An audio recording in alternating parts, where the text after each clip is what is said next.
العالمین والصلاة والسلام على سید المرسلین اما بعد فاعوذ باللہ من الشیطان الرجیم بسم اللہ الرحمن الرحیم پڑھیے الصلاة والسلام علیک یا رسول اللہ وعلى آلک واصحابک یا حبیب اللہ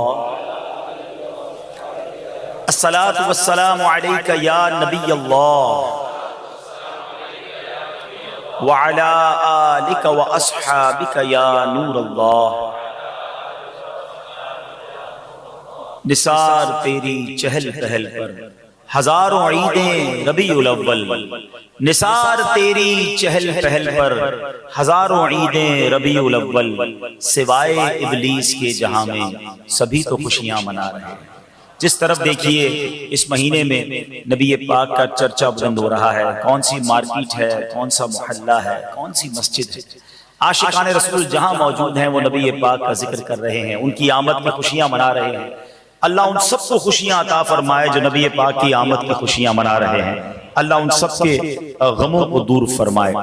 درود پاک پڑھنے کے بے شمار فضائل و برکات ہیں۔ مصطفیٰ جان رحمت شمع بزم ہدایت صلی اللہ تعالی علیہ وسلم کا فرمان عالی شان ہے، جو شخص صبح و شام مجھ پر 10 مرتبہ درود پاک پڑھے گا بروز قیامت اسے میری شفاعت پہنچ کر رہے گی۔ اب کتنا چھوٹا سا کام ہے، 10 بار درود پاک پڑھنے میں کتنی دیر لگتی ہے اور انعام کتنا بڑا ہے۔ دنیا کا دستور یہ کہ کام زیادہ کرو تو مزدوری زیادہ ملتی ہے، کام تھوڑا کرو تو مزدوری بھی تھوڑی ملتی ہے، مگر میرے رب کی رحمت کے اصول نرالے ہیں۔ میرے رب کی رحمت چاہتی ہے کہ بندہ چاہے تھوڑا کام کرے مگر اس کی بخشش کر دی جائے۔ دیکھیں نا، ذکر اور اذکار یہ جو زبان سے نیکیاں کرنے کا معاملہ ہے نا، یہ بڑا آسان معاملہ ہے۔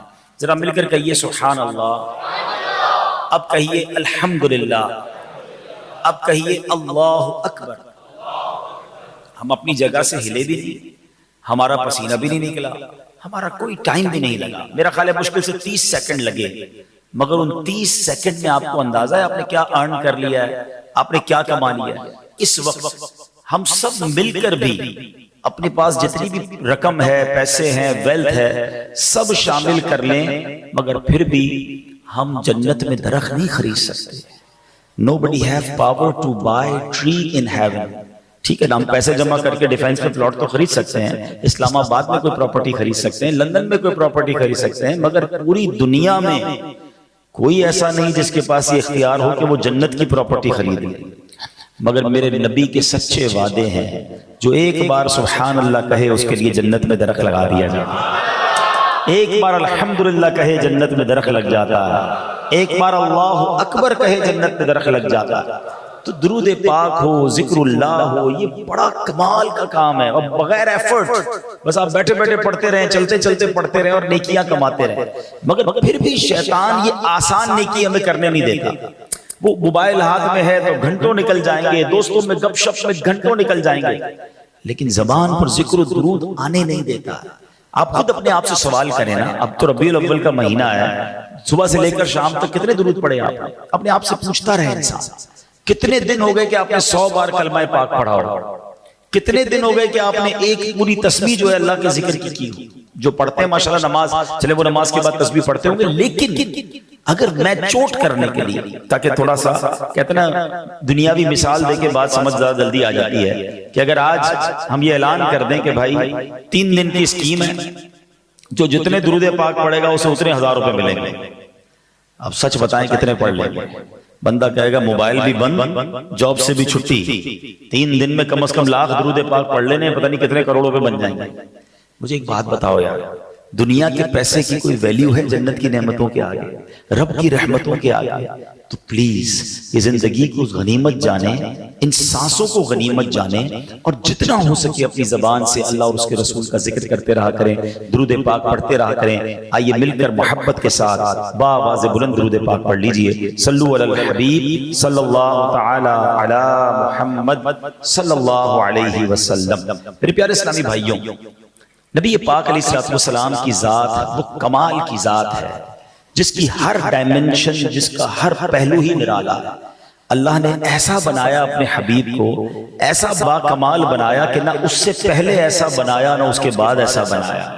وہ پنجابی شاعر کہتے ہیں نا، ایڈا سونا نبی کوئی دنیا تے آیا نہیں، یار اے ہو جیا کوئی رب نے بنایا نہیں، یار اے ہو جیا کوئی رب نے بنایا نہیں۔ دید میرے نبی دیے رب دا نظارہ، قسم خدا دی مینوں سب نالوں پیارا۔ دید میرے نبی کی دید ایکچولی جو کہا گیا رب کا نظارہ، اللہ کی قدرت کا نظارہ ہے۔ جب کسی تصویر کو بندہ دیکھتا ہے تو کہتا ہے اس کا مصور کیسا ہوگا، اس کو بنانے والا کیسا ہوگا۔ جب حبیب کی شان دیکھتے ہیں تو بندہ سوچتا ہے اس حبیب کو بنانے والا رب کیسا ہوگا۔ اللہ کی قدرت کا مظہر ہے نبی پاک، each and every aspect of his life.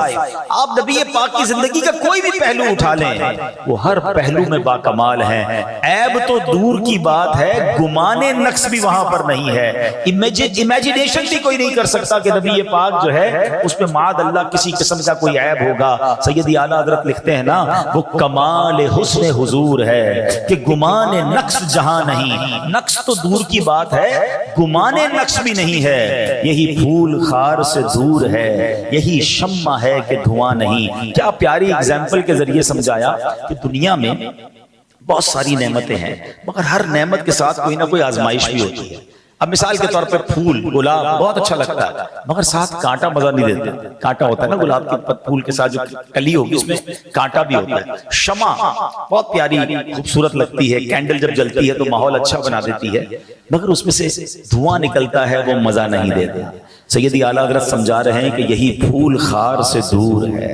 آقا پھول تو ہیں مگر کانٹا کوئی نہیں ہے، یہی شمع ہے کہ دھواں نہیں۔ یہ شمع تو ہے مگر دھواں نہیں۔ تو سبحان اللہ، نبی پاک کے تمام ہی معاملات بڑے شاندار، مگر آج جس زندگی کے پہلو پر میں نے چند مدنی پھول پیش کرنے ہیں وہ ہماری اس لائف کے لیے بہت ضروری ہے۔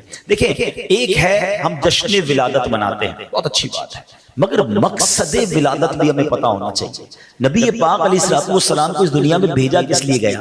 خود نبی پاک علیہ الصلوۃ والسلام ایک جگہ فرماتے ہیں، بعثت لأتمم حسن الاخلاق، یعنی مجھے اخلاق کے حسن و خوبی کو مکمل کرنے کے لیے بھیجا گیا۔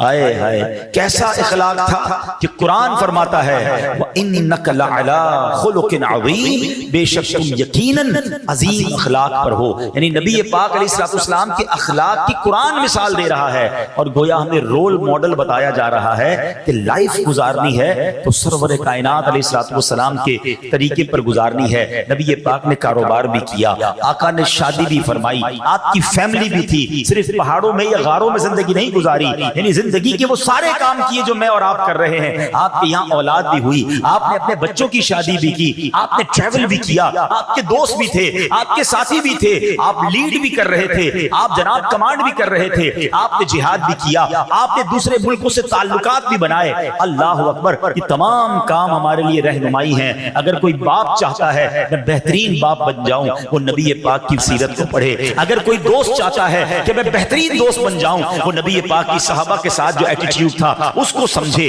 اگر کوئی بزنس مین چاہتا ہے کہ میں اچھی تجارت کروں، وہ سرور کائنات علیہ الصلوۃ والسلام کی تجارت کو دیکھے۔ اللہ اکبر، زندگی کا کون سا پہلو ہے جو ہمارے لیے رہنمائی نہیں رکھتا؟ میں آپ کو دو واقعات سناتا ہوں جو آج ہماری زندگی میں بڑا فرسٹریشن کا ماحول ہے، اور جناب بڑا جس کو کہیں کہ کوئی ٹالرنٹ کرنے کے لیے تیار ہی نہیں ہے، ہر بندہ ریڈی ٹو فائٹ ہے، نہ کسی میں صبر ہے، نہ کوئی کسی سے پیاری اور محبت والی بات کرنے کے لیے تیار ہے۔ آؤ میں بتاتا ہوں، جس نبی کا میلاد منانے آئے ہو اس نبی کا اخلاق کیسا تھا، میرے آقا کا انداز کیسا تھا۔ معاملہ کچھ یوں تھا، ایک شخص تھے جو یہودیوں کے اس زمانے میں عالم تھے، زید بن سعنہ، بعد میں یہ مسلمان ہو گئے رضی اللہ عنہ، بعد میں تو صحابی بن گئے، یہودی عالم تھے۔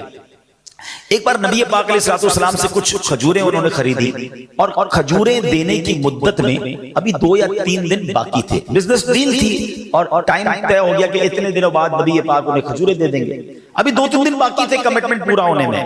تو انہوں نے مسجد میں نبی پاک علیہ السلام کی چادر کو پکڑا پبلک کے سامنے اور بڑی تیز نظروں کے ساتھ بڑی بلند آواز کے ساتھ کہا اے محمد صلی اللہ تعالی علیہ وسلم تم عبد المطلب کی ساری اولاد کا یہی طریقہ ہے کہ تم لوگ ہمیشہ حقوق ادا کرنے میں دیر لگایا کرتے ہو اور ٹال مٹول کرنا یہ تم لوگوں کی عادت بن چکی ہے. پیارے آقا سے اس طرح بات, صحابہ موجود ہیں, مسجد نبوی شریف کا ماحول ہے. اب حضرت امیر المومنین عمر فاروق اعظم رضی اللہ تعالیٰ عنہ, آپ کا جلال, آپ کی نبی پاک سے محبت, آپ تو کھڑے ہو گئے نا کہ نبی پاک سے یہ کون اس طرح بات کر رہا ہے. بڑی تیز نظروں سے آپ نے انہیں گھورا اور کہا اے اللہ کے دشمن, اگر نبی پاک کا ادب نہ ہوتا ابھی تلوار سے تیرے سر کو قلم کر دیتا. اللہ اکبر. اب نبی پاک کا ایٹیٹیوڈ کیا ہے ذرا تصور کرو, میں کہیں یا آپ کہیں جا رہے ہوں, ہمارے 4-5 دوست یا ہمارے باڈی گارڈ ہمارے ساتھ ہوں اور کوئی ہمارے ساتھ بدتمیزی کرے. اب ہم کیا کرتے ہیں کہ جناب اتنے سارے لوگ ہمارے ساتھ ہیں, اس کو تو سیدھا سبق سکھانا ہے. نبی پاک کے ساتھ عمر فاروق بھی ہیں, دیگر صحابہ بھی ہیں, مسجد بھی آپ ہی کی ہے, یہ بندہ بھی غیر مسلمان تھا, مگر نبی پاک نے کیا کیا یہ سمجھو. آقا علیہ السلام نے عمر سے کہا, حضرت عمر رضی اللہ عنہ سے, اے عمر تم یہ کیا کہہ رہے ہو, تمہیں تو چاہیے تھا کہ مجھے ادائے حق کی ترغیب دیتے, مجھے یہ کہتے کہ حضور اس کی کھجوریں دے دیں اور اس کو نرمی کے ساتھ بات کرنے کا سمجھاتے کہ تم نرمی سے بات کرو, اور نبی پاک فرماتے تو مجھے کہتے کہ پیارے آقا آپ اس کا حق ادا کر دیں. اللہ اکبر. اب نبی پاک نے حضرت عمر سے کیا کہا کہ اس کو اس کے حق کے برابر کھجوریں دے دو اور تھوڑی کھجوریں زیادہ بھی دے دو. حضرت عمر کہتے ہیں ایک تو بدتمیزی کی اس نے, اچھا ٹھیک ہے اب اس کی جتنی کھجوریں نکلتی ہیں اتنی دینا, ایکسٹرا کس چیز کی دینی ہے. نبی پاک علیہ السلام نے فرمایا چونکہ تم نے ٹیڑھی, اچھا اب نبی پاک نے ان کی تربیت تو فرما دی کہ اس لیے دینی ہے کہ تم نے اس کو بڑی ٹیڑھی نظروں سے دیکھا تھا, غصے سے دیکھا تھا, اس کا دل ٹوٹ گیا ہوگا, تھوڑی کھجوریں زیادہ دے دو تاکہ اس کا دل جو ہے وہ تم سے بہل جائے, اس کا دل صاف ہو جائے. حضرت عمر اس کے پاس جا کر کھجوریں لے کر گئے. اچھا یہاں ایک بڑی باریک سی بات ہے, نبی پاک خود بھی کھجوریں دے سکتے تھے, کسی اور کے ذریعے بھی بھیجا سکتے تھے, مگر صحابہ کی تربیت کا انداز کیا ہے کہ جس صحابی کو زیادہ جلال آیا اسی صحابی کے ذریعے کھجوریں بھجوائیں اور کہا تھوڑی زیادہ بھی دو تاکہ تربیت ہو جائے. حضرت عمر جاتے ہیں, زید بن ثانہ سے کہتے ہیں تمہاری کھجوریں لے لو, اور یہ تمہارے لیے کچھ اور کھجوریں بھی نبی پاک نے بھجوائی ہیں. کہتے زیادہ کیوں بھجوائی ہیں؟ کہا میرے آقا نے فرمایا میں نے تم کو بڑے غصے سے دیکھا تھا, تمہارے سامنے میری آواز بلند ہو گئی تھی, تمہاری دل جوئی کے لیے کچھ کھجوریں زیادہ بھجوائی ہیں. اللہ اکبر. اب زید بن ثانہ نے کیا کہا, اے عمر تم مجھے پہچانتے ہو میں کون ہوں؟ کہ کون ہوں؟ کہ میں زید بن ثانہ ہوں. کہ تم وہی ہو جو یہودیوں کے بہت بڑا عالم ہے؟ کہا میں وہی ہوں. کہ تمہیں تمیز نہیں ہے کہ اللہ کے نبی سے بات کیسے کرتے ہیں؟ اتنی تم نے بلند آواز سے بات کی, اتنا مس ایٹیٹیوڈ تم نے کیا. اب سنو زید بن ثانہ کیا کہتا ہے. وہ کہتے ہیں بات یہ ہے کہ میں نے اپنی کتابوں میں پڑھا ہے کہ جو آخری نبی ہوں گے ان میں 2 نشانیاں ہوں گی.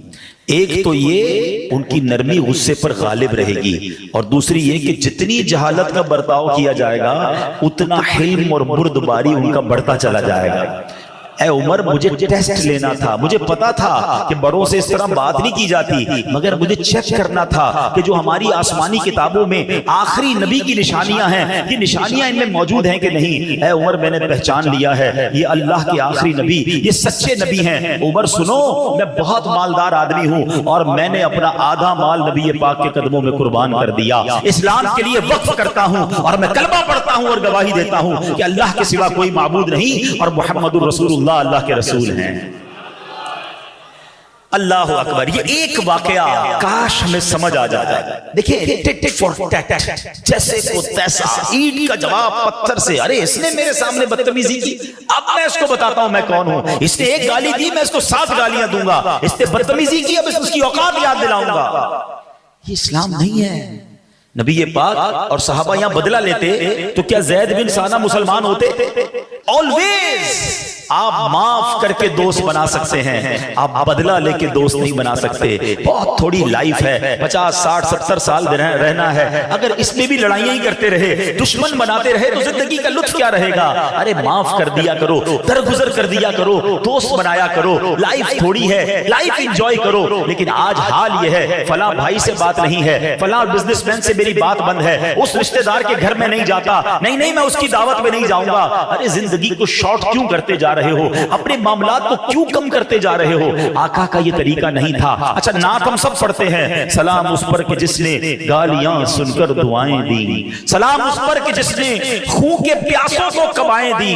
آقا تو جانی دشمن کو معاف کر دیتے، ہم جناب ایک غلطی کسی کی معاف کرنے کے لیے تیار نہیں ہیں۔ ایک بار نبی پاک صلی اللہ تعالی علیہ وسلم کہیں آرام کر رہے تھے، ایک دشمن غیر مسلم معاذ اللہ نبی پاک پر معاذ اللہ قاتلانہ حملہ کرنے کے لیے تلوار لے کر آ گیا۔ کوئی گارڈ نہیں، نبی پاک کے ساتھ کوئی اس وقت صحابی بھی نہیں تھا، ہاتھ میں تلوار، نام تھا اس کا غورس۔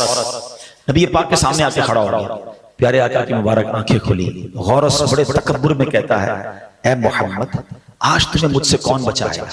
کیونکہ کوئی نہیں تھا، ہاتھ میں اس کے تلوار ہے۔ سبحان اللہ، نبی پاک نے ایک ہی لفظ کہا، اللہ۔ ادا کس کی زبان سے ہوا تھا؟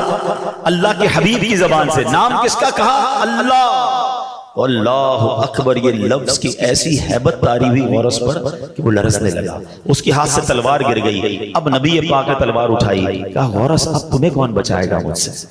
اب تمہیں کون بچائے گا؟ اب ذرا سوچو، جو بندہ مارنے آیا ہے اب آپ کے ہاتھ میں تلوار آ گئی ہے، وہ کہتا ہے آپ تو کریم باپ کے قریب بیٹھے ہیں، آپ تو معاف کرنے والے ہیں، غلطی ہو گئی مجھے معاف کر دیں۔ نبی پاک نے اسے معاف کیا، اپنی قوم میں جا کر کہتا ہے ایسی شخصیت سے مل کر آیا ہوں جو خون کے پیاسوں کو معاف کر دیتے ہیں۔ کلمہ پڑھ کر غورس بھی مسلمان ہو گئے۔ ارے اسلام کی تاریخ بھری ہوئی ہے، whenever you see اسلام یہ مسکنسیپشن ہے اسلام کے بارے میں کہ اسلام تلوار کے زور پہ پھیلا ہے، نہیں جناب، اسلام جو ہے وہ معافی سے پھیلا، درگزر سے پھیلا، اسلام محبتوں سے پھیلا ہے۔ فتح مکہ کیا تھا؟ آپ نے کبھی اس کو اگر اسٹڈی کریں نا، اللہ اکبر، پہلے تو ذرا مکے والوں کا ظلم یاد کرو کہ نبی پاک کی راہ میں کانٹے بچھائے جاتے، پیارے آقا پر پتھر ان لوگوں نے برسائے، صحابہ کرام کو شہید کیا، نبی پاک کے صحابہ کو تپتی ریتوں پر لٹایا، کئی صحابہ کو زخمی کر دیا، اور پھر ایک وقت ایسا آیا کہ نبی پاک کو مکہ چھوڑنا پڑا۔ کبھی سوچو کراچی میں جو رہتے ہیں، جن کی پیدائش کراچی کی ہے، آپ کی عمر 50 سال ہو جائے، آپ کے بچے یہاں ہوں، بچوں کے بچے یہاں ہوں، آپ کا کاروبار یہاں ہو، آپ کی پراپرٹی یہاں ہو، اور ایک وقت ایسا آئے کہ آپ کے ساتھ اتنا ظلم ہو کہ آپ کو سب چھوڑ کے جانا پڑے، کتنا دکھ ہوگا۔ نبی، اور پھر کعبہ بھی وہاں ہو، مکہ بھی وہاں ہو۔ نبی پاک جب مکے سے گئے تھے نا مدینے، بڑے افسردہ تھے، اور آپ نے ایک گھاٹی پر کھڑے ہو کر کعبے کی طرف اشارہ کر کے کہا تھا، اے کعبہ اگر مجھے مکے والے نہ نکالتے تو میں کبھی تجھے چھوڑ کے نہ جاتا، بڑے غمزدہ دل کے ساتھ۔ اور پھر وہ سفر بھی کتنا خوفناک، اور کتنا یہ سمجھے کہ دشمنوں کا خوف تھا کہ سیدنا ابوبکر صدیق کو لے کر اکیلے ٹریول کیا تھا نبی پاک نے، غار ثور میں 3 دن 3 راتیں گزاری، اور راستہ بدل کے نبی پاک جو ہے وہ مدینے پہنچے تھے۔ مگر صرف 8 سال کے اندر اللہ نے اسلام کو وہ طاقت دی کہ وہی آقا علیہ السلام جو اپنے صحابہ کو پہلے خاموشی سے مدینے پہنچنے کی آپ نے تلقین کی تھی، اب 10,000 کا لشکر لے کر مکے آ رہے ہیں، اور سبحان اللہ بغیر جنگ کے مکہ فتح ہو گیا۔ اب وہ سارے دشمن سامنے کھڑے تھے جنہوں نے صحابہ کو شہید کیا تھا، نبی پاک کے بچوں کو رلایا تھا، خود نبی پاک کے بارے میں بہت بری باتیں کہی تھی، اور مکہ چھوڑنے پر مجبور کیا تھا۔ وہ سارے سمجھتے تھے کہ آج ہماری بوٹی کر دی جائے گی، مگر جب نبی پاک علیہ السلام نے پوچھا کہ بتاؤ کہ آج تمہیں معلوم ہے میں تمہارے ساتھ کیا معاملہ کرنے والا ہوں، تو سب اور کانپنے لگے کہ آج تو گئے سب کے سر قلم ہوں گے، مگر بڑے لرزتے ہوئے ان مکے والوں نے کہا تھا، ہم آپ تو بڑے کرم والے ہیں، آپ تو بڑے کریم ہیں، آپ تو معاف کرنے والے ہیں۔ نبی پاک نے جواب دیا، آقا نے فرمایا، لا تثریب علیکم اليوم فاذهبوا انتم الطلقاء، آج تم پر کوئی الزام نہیں، جاؤ تم سارے کے سارے آزاد ہو۔ عام معافی دے دی۔ اچھا یہاں تک واقعہ سب نے سنا ہے، اس واقعے کے بعد ٹرن آؤٹ کیا ہوا، رزلٹ